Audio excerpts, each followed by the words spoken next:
नमस्कार। प्रारब्ध पर आप सभी का स्वागत। मैं अवनीश। चैनल आपने सब्सक्राइब किया है, वीडियोस को आप लाइक करते हैं, शेयर करते हैं, बहुत बहुत धन्यवाद। बेल आइकन जरूर दबाइए ताकि किसी भी अपलोड की सूचना सीधे आपको मिले। पिछले 2-3 दिनों से मैं वीडियो नहीं कर पाया, लेकिन आज से ये क्रम फिर से शुरू हो जाएगा। कुछ व्यस्तताएं थी, इसके लिए क्षमा। बंगाल में आखिर वो हो गया जिसकी बात मैं तो कम से कम प्रारब्ध के इस मंच पर, चाहे खुद या हमारे तमाम ऐसे बंगाल के एक्सपर्ट, चाहे हम बंगाल की जमीन पर गए तब सवाल सिर्फ ये नहीं था कि 80 के आसपास की सीटों पर सिमट गई ममता बनर्जी की राजनीति, अब आगे क्या होगी। एक तो वहां पर दो चीजें थी, एक तो ममता बनर्जी, अभिषेक बनर्जी, उनकी पारिवारिक राजनीति, और दूसरा जो संगठन के नाम पर जो कुछ भी कमाया 15 साल में ममता बनर्जी ने पार्टी के रूप में, उसकी क्या स्थिति। और पार्टी बिखरनी शुरू हो गई। अब जो अभी की स्थिति है ये इतिहास है। अब सीधे ऋतुव्रत बनर्जी वाले एपिसोड पे आए। आज थोड़े से मिनट में हम ये जानने का प्रयास करेंगे कि टेक्निकली, तकनीकी रूप से, और जो परंपरा रही है और जैसा पहले होता आया है, उस लिहाज से ममता बनर्जी और तृणमूल के संबंध कहां खड़े। देखिए, ये सबको पता है कि ऋतुव्रत ने 60 से लगभग विधायकों वाला एक समर्थन और उन्होंने स्पीकर को सौंप दिया। इस मामले में अगर देखिएगा तो जो टेक्निकल पॉइंट है, ये दो ऑफिसेज इसमें इन्वॉल्व है। पहला ऑफिस कौन सा इन्वॉल्व है? तो पहला ऑफिस स्पीकर का, यानी बंगाल विधानसभा के स्पीकर का पहला ऑफिस जो इन्वॉल्व, वो और उसका अधिकार क्षेत्र क्या है? उसका अधिकार क्षेत्र ये है कि सदन में जो भी पार्टी जिसका बहुमत है, 2/3, वो तो मान लीजिए सरकार में है। उसके बाद क्या होता है? मुख्य विपक्षी पार्टी। तो पार्टी कौन है ये स्पीकर नहीं तय करता। हाँ, वो ये तय कर सकता है कि एक ग्रुप ऑफ विधायक किसी एक विधायक को अपने विधायक दल का नेता बता रहे हैं और वो नंबर्स इतने दिखा रहे हैं कि जिसके खाते में मुख्य विपक्षी दल का पद आता है, और अगर आता है तो उन्होंने उस चुने गए अपने विधायक दल के नेता के लिए कहा कि आप इनको एलओपी के रूप में मान्यता दीजिए। स्पीकर के अधिकार क्षेत्र में इतना आता, स्पीकर ने इतना कर दिया। अब क्या हुआ? ममता बनर्जी की अगर तृणमूल पर क्लेम करती हैं या ऐसी कोई स्थिति आती है कि जहां उनको क्लेम करना पड़ता है कल को अदालत में, तो क्या होगा? अब ममता बनर्जी के सामने एक ये स्थिति है कि वो साबित करें कि उनके साथ तृणमूल के कितने विधायक हैं। पहली स्थिति ये भी कहां होगा? Floor of the house. अब जो दूसरा इसमें ऑफिस इन्वॉल्व है वो कौन सा ऑफिस है? तो वो है चुनाव आयोग का ऑफिस। क्यों? क्योंकि तृणमूल कौन सी असली है, कौन सी नकली है, कौन से तृणमूल को उसका सिंबल जाना है, पार्टी का झंडा जाना है, जो अकाउंट्स वगैरह होते हैं वो सब जाने हैं, पार्टी का पूरा जो संवैधानिक ढांचा है वो जाना है। तो ये कौन तय करेगा? ये इलेक्शन कमीशन तय करेगा। इलेक्शन कमीशन की प्रक्रिया अभी शुरू नहीं हुई है। इलेक्शन कमीशन की प्रक्रिया तब शुरू होगी जब ये जो ऋतुव्रत बनर्जी हैं और जो इनका ग्रुप है, जब तक ये न कहे कि हमको पार्टी सिंबल दिया जाए। देखिए, यहाँ पर ऋतुव्रत बनर्जी अभी तक ये कह रहे हैं कि अभिषेक बनर्जी से हमारा कोई रिश्ता नहीं है। पहली चीज वो कह रहे हैं, लेकिन साथ में ये कह रहे हैं कि ममता बनर्जी हमारी गार्जियन, हमारी मुख्य सलाहकार बन के रहे। तो अब ये मामला इलेक्शन कमीशन में अगर जाएगा तो ममता बनर्जी के सामने ये संकट है। अब एक बड़ी मजेदार स्थिति भी पैदा होती है कि ममता बनर्जी कैसे शून्य हो सकती है। ये जो अभी आपको 10-12, 4-5 सांसद दिखाई दे रहे हैं, 7 विधायक वहां पहुंचे थे धरने में। चलिए 7 को 3 और बढ़ा देता हूं मैं, और मैं कह देता हूं कि 7-10 हैं। तो ये अगर 10-12 हैं भी तो एक बड़ी मजेदार स्थिति होगी। मजेदार स्थिति ये होगी कि जब विधानसभा अध्यक्ष ने मुख्य विपक्षी दल के रूप में टीएमसी नाम डिसोन नहीं किया है, टीएमसी के ऋतुव्रत वाली लीडरशिप को मान्यता दे दी है, तो जब स्थिति कहीं साबित करने की आएगी कि कौन असली है, और मान लीजिए कल को इस गुट को असली मिल जाता है, तो फिर स्थिति क्या होगी? Anti defection law Mamata Banerjee के साथ जो विधायक हैं उनके साथ या कल को होंगे उनके ऊपर लागू होगी। तो एक बड़ा मजेदार ये भी संकट आएगा। तो कुल मिला के स्थिति अब बिल्कुल साफ है कि ममता बनर्जी न सिर्फ बंगाल की जनता पर अपना भरोसा खो बैठी, बल्कि उसी के साथ-साथ वो जिन लोगों के साथ काम कर रही थी, और मजेदार बात ये है, ये काम किन लोगों के साथ कर रही थी? ममता बनर्जी के पास कोई काडर कब था? आपको बंगाल के बारे में एक और खबर पढ़ने को मिलेगी, और ये सही है कि रातों-रात बड़े चुपके से, बड़े गुपचुप तरीके से तृणमूल कांग्रेस के कुछ नेता, कुछ कार्यकर्ता वो कांग्रेस में वापस हो रहा है। क्योंकि ये तो इतिहास है भाई, टीएमसी तो कांग्रेस से ही निकल के आई थी। तो जब कांग्रेस से निकल के टीएमसी आई थी, तो कुछ तो थोड़े बहुत अपने मूल में वापस हो रहे हैं, जिसको घर वापसी कहा जा रहा है बंगाल।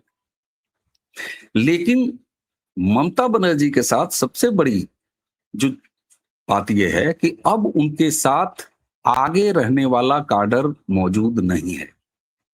कारण क्या? क्योंकि वो सारे लेफ्ट के लोगों के साथ खेल रहे। लेफ्ट अपनी आइडियोलॉजी के बदौलत जो 34 साल सत्ता में रहा, जैसे ही 2011 में परिवर्तन हुआ, उसने टीएमसी का दाम अपने आप पकड़ा, और ममता बनर्जी ने दरवाजे खोल के भर भर के उनका स्वागत किया। ये वही लोग हैं। हालांकि 2021 से उनका जो वोटर था, जो कम्युनिस्टों का वोटर था, वो बड़ी संख्या में धीरे धीरे धीरे करके, और इस चुनाव में तो भर भर के वो कम्युनिस्टों का सारा हिंदू वोट भारतीय जनता पार्टी ले जा चुके। तो अब उनके पास वोट बचा नहीं। ममता बनर्जी आज जिस मुहाने पर खड़ी हैं, वो साफ दिखाता है कि अभिषेक बनर्जी को लेके ये जो गुस्सा है, ममता बनर्जी इसको एड्रेस करेंगी क्या, या करने की हिम्मत करेंगी? ये सवाल है। आईपैक ने एक लंबे समय से चूंकि ममता बनर्जी की पार्टी के लिए काम किया, वो तो मैं जब बंगाल गया था तो मुझे ये तक बताया गया था कि ममता बनर्जी की पार्टी टीएमसी का हालत ये है कि जो फाइल चोर आज सुनाई दे रहा है, ये फाइल क्यों लेने वहां पहुंच गई थी? क्योंकि आईपैक ये तक तय करता था कि कौन उम्मीदवार होगा, चलिए ये तो करता ही था, कौन कहां से लड़ेगा ये तो तय करता ही था। भाई चुनाव प्रचार के दौरान पोस्टर पर, बैनर पर उस उम्मीदवार की कौन सी तस्वीर लगेगी, किसके साथ लगेगी, नहीं लगेगी, ये भी आईपैक तय करता।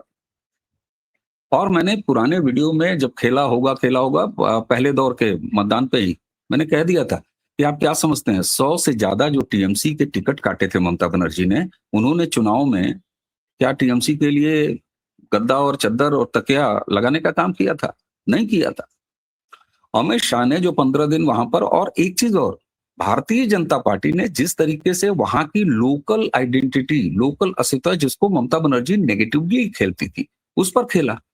अब सवाल यह है कि ममता बनर्जी की राजनीति अगर खत्म होती है, तो टीएमसी के ये जो ऋतुव्रत बनर्जी आए हैं, ये लेफ्ट से आए हैं, ये भी आप देखिए टीएमसी पर आज ममता बनर्जी के उस किए गए कि उन्होंने एक समय लेफ्ट को अपने अंदर भरा, 15 साल खूब मस्ती की, उन्होंने भी मस्ती की, सत्ता की, और उसके बाद आज ऋतु जो बनर्जी हैं, वो कौन है? वो स्टूडेंट जो विंग है वहां की राजनीति से, यानी वाम पंथ के छात्र राजनीति से आते हैं। और आज स्थिति क्या है? आज पूरी टीएमसी पर कम्युनिस्टों ने कब्जा कर लिया। तो ममता बनर्जी या बंगाल के इस नतीजे को जो अब हो रहा है टीएमसी के नाम पर, उसमें आप ये भी कह सकते हैं, मैं ये नहीं कह रहा हूं कि वामपंथ का पूरी तरीके से वहां, लेकिन विपक्ष, मुख्य विपक्ष अब वहां पर वामपंथ शेप लेते हुए नजर आ रहा है। हाँ, इस बीच में क्या है, ये जो पूरा का पूरा ट्रांसफर लेफ्ट के जो चाहने वाले हैं, या जो उस बैकग्राउंड से आते हैं, जो अभी ऋतुराज बनर्जी हैं, इनकी लीडरशिप है, अगर ये आगे कैरी ऑन करती है बंगाल के मुख्य विपक्ष के रूप में, तो ये आप कह सकते हैं कि लेफ्ट ओरिएंटेड टीएमसी एक बार वहां विपक्ष में आ रही है। लेकिन वो ममता बनर्जी के टूटने का पूरा वो शिफ्ट नहीं हो रहा है। जब कांग्रेस के घर वापसी जैसी कोई बात आती है, आपको बंगाल से सुनाई देता है कि रातों रात कांग्रेस वाले जा रहे हैं, मतलब टीएमसी वाले कांग्रेस में भी जा रहा है। इसका मतलब यह है कि वो दो जगह जा रहा है। तो ममता बनर्जी का बिखराव एक तरफ, यानी टीएमसी का बिखराव एक तरफ, दूसरी तरफ वामपंथ ओरिएंटेड एक नेता का टीएमसी पर कब्जा करना, तीसरा कांग्रेस में टीएमसी से घर वापसी, ये 3 चीजें हैं। अब ऐसे में मजेदार तब होगा जब ममता बनर्जी कह रही हैं कि मैं दिल्ली जाऊंगी, मैं केंद्र जाऊंगी और नरेंद्र मोदी के खिलाफ विपक्ष को एकजुट करूंगी। लेकिन बंगाल में क्या हो रहा है? बंगाल में तो वही जिस विपक्ष के खड़ा करने की ममता बनर्जी बात कर रही हैं, उस बंगाल में उसी गठबंधन का सो कॉल्ड, जिसको मैं नाम दे दूं, कल को हो सकता है ये लोग नाम बदल के कोई नया खेल करें। ममता बनर्जी, अभी देखते हैं आगे क्या होता है, क्योंकि पार्टी टूटने के बाद मैं ये नहीं कहता कि उनके पास 10 लोग नहीं बचेंगे, 10 लोग तो बचेंगे ही, पार्टियां चलेंगी ही। भाई उद्धव ठाकरे हैं ही हैं, पार्टी चला ही रहे हैं, शरद पवार हैं ही हैं, अपना पार्टी चला ही रहे हैं। लेकिन स्थितियां राजनीति में ऐसे बदलती हैं और ऐसे बदल गई हैं। तो निश्चित तौर पर अब एक बार समेट देते हैं कि इस मामले का टेक्निकली क्या होगा। मैंने आपको बताया स्पीकर ऑफिस, स्पीकर की मर्यादा और कार्यक्षेत्र सिर्फ इतना है कि फ्लोर ऑफ द हाउस, जो सामने नंबर दिखाई दे रहा है, एक सत्ता पक्ष, दूसरा सबसे बड़ा जो उसके बाद सत्ता पक्ष के साथ नंबर है, जो ऋतुराज बनर्जी के पास इस समय है, उसी को आप टीएमसी, क्योंकि वो खुद कह रहे हैं कि हम टीएमसी हैं, ममता बनर्जी हमारी अभिभावक हैं। तो सीधी सी बात है, अब ममता बनर्जी के साथ जो लोग होंगे उनके ऊपर एंटी डिफेक्शन लॉ आएगा। इस ये सब चीजें तब होंगी, एंटी डिफेक्शन वगैरह, वो तब जब दूसरा ऑफिस यानी चुनाव आयोग ये मामला पहुंचेगा। और चुनाव आयोग चाहे अदालत के पहले पहुंचे या अदालत के बाद पहुंचे, कल को अदालत में भी पहुंचेगा तो भी ये स्थिति आएगी। आप सेम टू सेम महाराष्ट्र समझ लें। हाँ, सिर्फ इतना ये है कि ये जो प्रक्रिया है अब धीरे धीरे चलेगी। ममता बनर्जी की तरफ से अभी तक क्या स्थितियां आगे शेप लेंगी ये देखना होगा। तो बंगाल में ममता की टीएमसी का होगा ये हाल। ये टेक्निकली मैंने आपको नियमानुसार और उसकी जो वैचारिक और राजनीतिक जो जमीन कहां से बनी उसका साक्षी चूंकि प्रारब्ध खुद रहा है।